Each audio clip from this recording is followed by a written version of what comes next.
அத்தியாயம் 102. கவசம் அணிந்த சடலம். போன அத்தியாயத்துல இளஞ்செழியன் மது அருந்திட்டு ஹிப்பலாச இந்திர விழா மாளிகையில இருந்து அனுப்புறதையும், அந்த மாளிகைக்கு வர டைபீரியஸ் ராணியோட அறையில இருந்து வந்த கூச்சல் சத்தத்தை கேட்டு கதவை உடைக்க உத்தரவு போடுறதையும் பார்த்தோம். அதை தொடர்ந்து ராணியோட அறைக்குள்ள அலறல் சத்தத்தை கேட்டு கதவை உடையுங்கள்னு டைபீரியஸ் கட்டளை போட்டதும் கதவை உடைக்க காவலர்கள் ஆயத்தமானாங்க. ஆனா அவங்க கதவை உடைக்கிறதுக்குள்ள கதவு வேகமா உள்ள இருந்து திறக்கப்பட்டது. கதவு திறந்ததும் கடகடன்னு உள்ள நுழைஞ்ச டைபீரியஸ் அங்க இருந்த அலங்கோலமான காட்சிய பார்த்து பிரமிச்சு போய் நின்னான். அங்க இருந்த மஞ்சத்துல மதுபாண்டம் கவிழ்ந்து இருந்தது. மதுவும் மஞ்சத்துல கொட்டப்பட்டு தரையிலையும் வழிஞ்சு ஓடிக்கிட்டு இருந்தது. 2 மது கிண்ணங்கள் அறையோட மூலையில விசிறி எரியப்பட்டிருந்தது. இதையெல்லாம் பார்த்து கோவத்தோட உச்சத்துக்கே போன டைபீரியஸ் ராணிய பார்த்து, என்ன ராணி இதுன்னு உக்கிரமா கேட்டான்.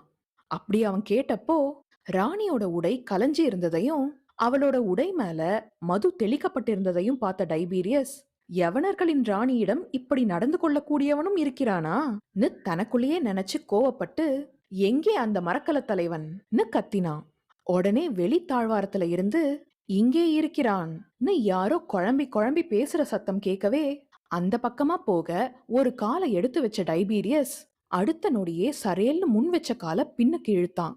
என்னைக்குமே பயத்தை காட்டாத டைபீரியஸோட முகத்திலையும் பயம் படர்ந்து இருந்தது. வெளித்தாழ்வாரத்துல வீசின மங்கலான வெளிச்சத்துல முகக்கவசம் போட்ட மரக்கல தலைவன் தாழ்வாரத்தோட கைப்பிடி சுவர்ல ஏறி நின்னுகிட்டு தள்ளாடிக்கிட்டு இருந்தது தெரிஞ்சது. எந்த வினாடியும் அவன் காவிரியில விழுந்துடலாம்னோ, அப்படி விழுந்தா 2 நாள் கழிச்சு அவனோட சடலம் மட்டும்தான் அகப்படும்னோ சந்தேகம் இல்லாம உணர்ந்திருந்த டைபீரியஸ் ஒரு கணம் என்ன செய்யறதுன்னு தெரியாம திணறினான். அந்த குடிகாரனை மெதுவா சமாதானப்படுத்தி இறங்க வச்சுட்டு அப்புறமா தண்டிச்சுக்கலாம்னு தீர்மானிச்ச டைபீரியஸ், டேய் இறங்கு கீழே, அங்கே நிற்காதே, அபாயம்னு பாதி எச்சரிக்கையோடையும் பாதி கோவத்தோடையும் கட்டளை போட்டான். அதை கேட்டதும் கைப்பிடி சுவர் மேல ஆடிக்கிட்டு இருந்த இளஞ்செழியனோட ஆட்டம் இன்னும் அதிகமாச்சு. இது என் மரக்கலம், இதோ ஆடுது பார் காற்றில், இங்கு நான் தான் தலைவன் தட்டு தடுமாறி ஒளறினான் இளஞ்செழியன். நீ தலைவன்தான், ஆனால் அது மரக்கலம் அல்ல, சுவர். சுவர் ஆடவில்லை, நீதான் ஆடுகிறாய், சீக்கிரம் இறங்குன்னு கட்டளை போட்டான் டைபீரியஸ். அதை கேட்டதும் குனிஞ்சு அறைய பார்த்த படைத்தலைவன், நீ யார்னு கேட்டான். நான் டைபீரியஸ்னு பதில் சொன்னான் டைபீரியஸ். இல்லை, பொய், எங்கள் தலைவரை நான் அறிவேன்னு திரும்ப ஒளறினா இளஞ்செழியன். டைபீரியஸ் எத்தனையோ கஷ்டமான சூழ்நிலைகளை பார்த்திருந்தாலும் இந்த நிலையை எப்படி சமாளிக்கிறதுன்னு தெரியாம அவன் ராணிய பார்த்தான். ராணியோட முகத்துல பயம் பெருசா படர்ந்திருந்தது. அந்த குடிகாரரை இந்த பக்கம் இழுங்கள்னு பயந்துகிட்டே சொன்னா ராணி. அந்த வழிதானே எனக்கும் தெரியவில்லைன்னு பதில் சொன்னான் டைபீரியஸ். முகக்கவசம் போட்டுட்டு இருந்தவனை சந்திச்சு அந்த கவசத்தை நீக்கி அவன் யாருன்றத தெரிஞ்சுக்கணும்னு கொஞ்ச நாளாவே ஆசைப்பட்டுகிட்டு இருந்த டைபீரியஸ் கைக்கு எட்டியது வாய்க்கு எட்டாது போல் இருக்கிறதேன்னு நினைச்சு சங்கடப்பட்டான். அதனால திரும்ப பரிதாபமாவும் மரியாதையாவும் அவனை கூப்பிட்டான் டைபீரியஸ். மரக்கல தலைவரே, கைப்பிடியிலிருந்து இறங்கி விடுங்கள், அது அபாயமான இடம், கீழே காவிரியின் சுழல்கள் இருக்கின்றனன்னு சொன்ன டைபீரியஸ் அவன் பக்கமா 2 அடி முன்னால எடுத்து வச்சான். பதிலுக்கு சத்தமா சிரிச்ச இளஞ்செழியன், அபாயமா? யாருக்கு அபாயம்? எனக்கா? தண்ணீரில் இருந்தா? மீன்குட்டிக்கு தண்ணீரில் அபாயமான்னு சொல்லிட்டு புயல்ல ஆடுற பாய்மரத்தை மாதிரி நல்லா ஆடினான். அத பார்த்து, டேய் வேண்டாம், இறங்கி விடுன்னு பயத்தோட கத்தினான் டைபீரியஸ். வேண்டாம், இறங்கி விடுங்கள்னு கெஞ்சினா ராணி. அவங்க 2 பேரும் பயத்தோட உச்சிக்கே போனாங்க. அடுத்த நொடி அவங்க பயந்தது நடந்துருச்சு. கால் வழுக்கி படைத்தலைவனோட உடல் மல்லாந்து காவிரி பக்கமா விழுந்து அந்த இருட்டுல மறைஞ்சது. டைபீரியஸும் ராணியும் கைப்பிடி சுவரை நோக்கி ஓடினாங்க. அவங்க சுவரை நெருங்குறதுக்கு முன்னாடியே அவனோட உடல் காவிரி நீரை தொட்ட சடேர்ன்ற சத்தம் அறைய நோக்கி எதிரொலி செஞ்சது. அதை கேட்டு பயத்துல மூச்சை இழுத்து பிடிச்சுக்கிட்ட ராணி சுவரை நெருங்காம கொஞ்சம் எட்டவே ஸ்தம்பிச்சு நின்னா.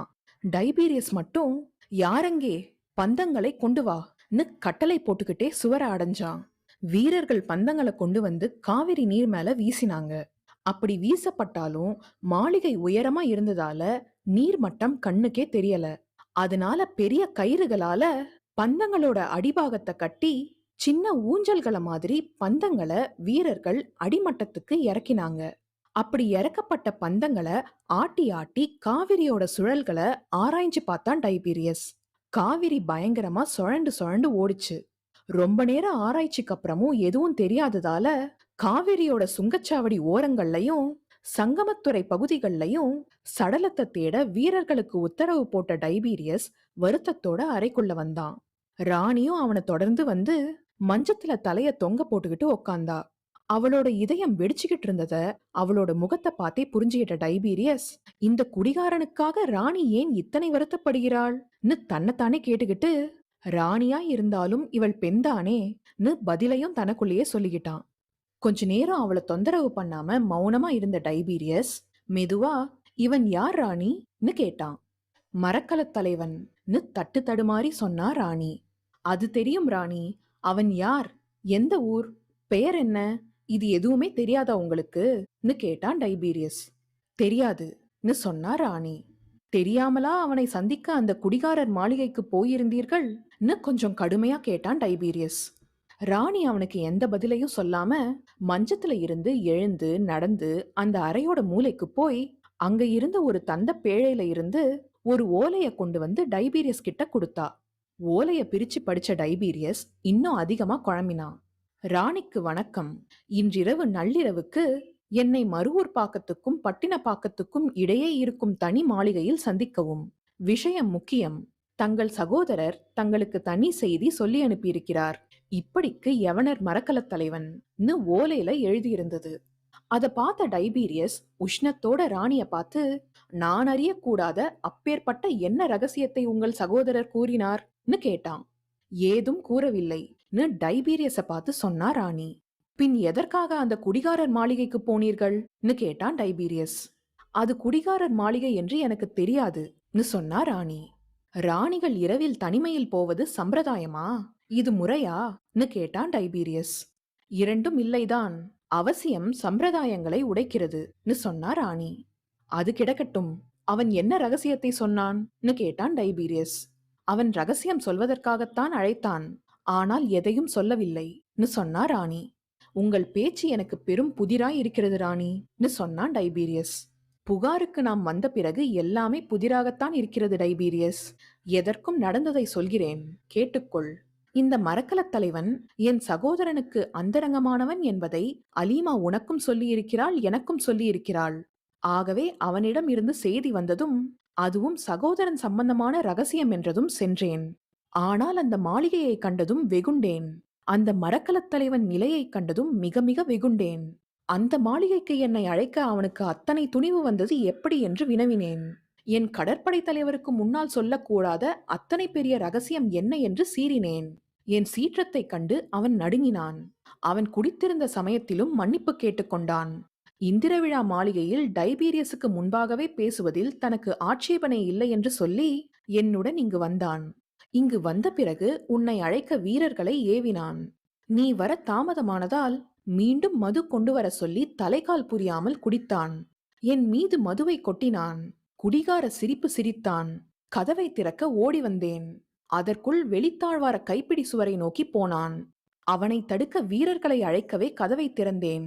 அதற்குள் அவன் சுவர் மீது ஏறி ஆட ஆரம்பித்து விட்டான்னு சொல்லிக்கிட்டே போன ராணி அதுக்கு மேல எதுவும் பேச முடியாம திணறினா. இதையெல்லாம் கேட்டு டைபீரியஸ் எந்த நிதானத்துக்கும் வரல. யவன இளவரசன் மரக்கலத் தலைவனோட திறமைய பத்தி பெருசா பாராட்டி எழுதியிருந்தான். அப்படிப்பட்ட ஒரு மரக்கலத் தலைவன் இறந்தது யவனர்களுக்கு பெரிய நஷ்டமாச்சேன்னு நினைச்சு மனம் புழுங்கினான் டைபீரியஸ்.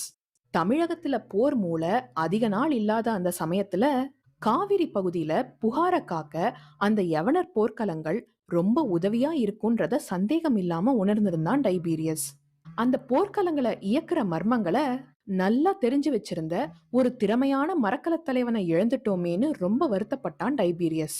இருந்தாலும் தன்னோட சீடப்பெண்ணான அலீமாவை வச்சு அந்த மரக்கலங்களை இயக்கலாம்னு ஓரளவுக்கு சமாதானமானான் டைபீரியஸ். அவன் அப்படி யோசிச்சுக்கிட்டு இருக்கிறப்போ கருக்கல் நீங்கி பொழுது விடிய தொடங்கிச்சு. அதுக்கு மேல ராணி கிட்ட பேச எதுவும் இல்லைன்னு புரிஞ்சுகிட்ட டைபீரியஸ், ராணி, இனி நாம் செய்ய வேண்டியதெல்லாம் இந்த குடிகாரன் பிணத்தை தேட வேண்டியதுதான். பிணம் கிடைத்த பின்பு தெரிவிக்கிறேன். இவனது மதியிழந்த செய்கையால் புகாரின் யவனர் பெரும் நஷ்டமடைந்திருக்கிறார்கள். தமிழகத்தில் பெரும் போர் மூள இருக்கும் சமயத்தில் ஒரு சிறந்த மரக்கலத் தலைவனை நான் இழக்கத் தயாராய் இல்லை. ஆனால் விதியின் செயலுக்கு நாம் என்ன செய்ய முடியும்? அறையை சுத்தம் செய்ய சொல்லி உறங்குங்கள்.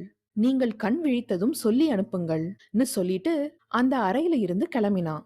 அறைய விட்டு போனதும் மத்த காவலர்களுக்கு முகக்கவசம் போட்ட அந்த மரக்கலத் தலைவனோட சடலத்தை தேடி கொண்டு வரும்படி கட்டளை போட்டுட்டு தன்னோட படையில இருந்த சில யவனர்களை அனுப்பி தன்னோட உத்தரவு இல்லாம மரக்கலங்கள் எங்கேயும் நகரக்கூடாதுன்னு அலீமாவுக்கு சொல்ல சொல்லி உத்தரவு போட்டான் டைபீரியஸ். உத்தரவுகள் எல்லாம் மின்னல் வேகத்துல நிறைவேற்றப்பட்டாலும் விடிஞ்ச ரொம்ப நேரத்துக்கு அப்புறமும் விவரிக்க முடியாத சந்தேகமும் கவலையும் டைபீரியஸோட இதயத்துல சூழ்ந்துகிட்டு இருந்தது. திரும்ப திரும்ப அவனோட மனசு அந்த முகக்கவசம் போட்ட குடிகாரனையே சுத்தி சுத்தி வந்துகிட்டு இருந்தது. காவிரியில சடலத்தை தேட யவனர்களால மட்டும் முடியாதுன்றதுனால பரதவர்களையும் வலைகளை போட்டு சடலத்தை தேட சொல்லி ஏவி இருந்தான் டைபீரியஸ். தன்னோட உத்தரவு சரியா நிறைவேற்றப்படுதான்னு பார்க்க டைபீரியஸே நேரா சுங்கச்சாவடிக்கு போனான். அங்க ஏராளமான பரதவர் காவிரியில வலைகளை வீசி மரக்கலத் தலைவனோட சடலத்தை தேடிட்டு இருந்தாங்க. கொஞ்ச நேரம் காவிரியில இருந்த பரதவர் படகுகளையும் தூரமா கடல்ல ஆடிக்கிட்டு இருந்த மரக்கலங்களையும் பார்த்து நின்னுகிட்டு இருந்துட்டு திரும்ப மாளிகைக்கு வந்து சேர்ந்த டைபீரியஸ் அந்த நாள் முழுக்க அந்த சடலத்தை எதிர்பார்த்தே தன்னோட அறையில உக்காந்துருந்தான். ராணியையும் 2 தடவை அவளோட அறைக்கு போய் சந்திச்சான் டைபீரியஸ். சந்திச்ச அந்த 2 தடவையும் ராணி உயிரில்லாத சிலைய மாதிரி உக்காந்துருந்தா. அவ டைபீரியஸ வெறிச்சு பார்த்து சடலம் கிடைத்ததான்னு மட்டும் கேட்டா. அவளோட உணர்ச்சிகள் மறுத்து போயிடுச்சுன்றத அவளோட வறண்ட குரல்ல இருந்தே புரிஞ்சுக்கிட்டான் டைபீரியஸ். ஆனா அவளோட போக்கு கொஞ்சம் கூட டைபீரியஸ்க்கு ஆச்சரியமாவே இல்ல. அவளோட சகோதரனுக்கு அந்தரங்கமானவன் இறந்துட்டான்னு ராணி நொந்து போயிருக்கான்றத புரிஞ்சுக்கிட்டான் டைபீரியஸ். அதனால 2 தடவையும் சடலம் கிடைக்கலன்றத சொல்லிட்டு அவ அறையில இருந்து வெளியில வந்தான் டைபீரியஸ். அன்னைக்கு மாலை நேரம் வரைக்கும் செய்தி எதுவுமே வராததால லேசா குழம்பி இருந்தான் டைபீரியஸ். விளக்கு வச்சு அரை ஜாமம் கழிச்சுதான் சடலம் கிடைச்சிடுச்சுன்ற தகவல் கிடைச்சது. அத உடனே தன்னோட அறைக்கு கொண்டு வர கட்டளை போட்டான் டைபீரியஸ். முகக்கவசம் போட்டிருந்த சடலத்தை பரதவர் டைபீரியஸோட அறையில தரையில கிடத்தினதும் ராணிய கூட்டிக்கிட்டு வர சொல்லி தன்னோட வீரர்களுக்கு கட்டளை போட்டான் டைபீரியஸ். சில நிமிஷங்கள்லயே ராணி நிதானத்தோட அந்த அறைக்குள்ள வந்து அந்த சடலத்துக்கு முன்னாடி நின்னா. ராணியோட உறுதியையும் நிதானத்தையும் பார்த்த டைபீரியஸ் வருவது சாதாரண பெண் அல்ல, யவனர்களின் மாபெரும் ராணி, எந்த உணர்ச்சியும் வெளிப்படுத்தாது எந்த காட்சிகளையும் காணவல்ல அரசகுமாரின்னு தனக்குள்ளேயே சொல்லிக்கிட்டான். அவ உட்கார ஒரு மஞ்சத்தை எடுத்து போட சொல்லி உத்தரவு போட்டான் டைபீரியஸ். ஆனா தேவையில்லைன்றதுக்கு அறிகுறியா கைய காட்டினா ராணி. முகமூடியை கழட்டலாமான்னு பணிவா கேட்டான் டைபீரியஸ். கழட்டலாம்ன்றதுக்கு அறிகுறியா தலைய அசைச்சா ராணி. அடுத்து நடக்க போறது என்னன்றத அடுத்த அத்தியாயத்துல பார்க்கலாம்.